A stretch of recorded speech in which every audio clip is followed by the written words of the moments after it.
السلام علیکم۔ آج کا ہمارا عنوان اسم کی تعریف ہے۔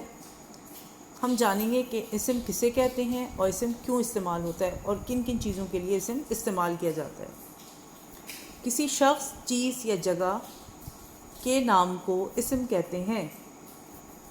اسم نام سے ہم شخص، چیز یا جگہ کو آسانی سے پہچان سکتے ہیں۔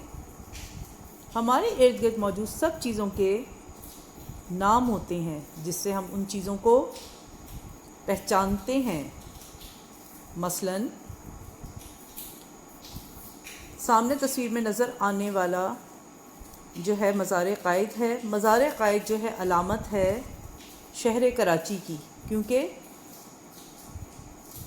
قائد اعظم محمد علی جناح بانی پاکستان کا مزار کراچی میں واقع ہے۔ یہاں پر آپ کو ایک لڑکا نظر آ رہا ہے۔ اس لڑکے کا نام علی ہے۔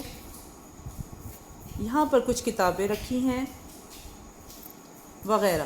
یہ تمام لڑکا، کتابیں، کراچی، یہ تمام جو ہیں نام ہیں۔ دیے گئے جملوں سے اسم علیحدہ کریں۔ لڑکا پڑھ رہا ہے۔ اس جملے میں اسم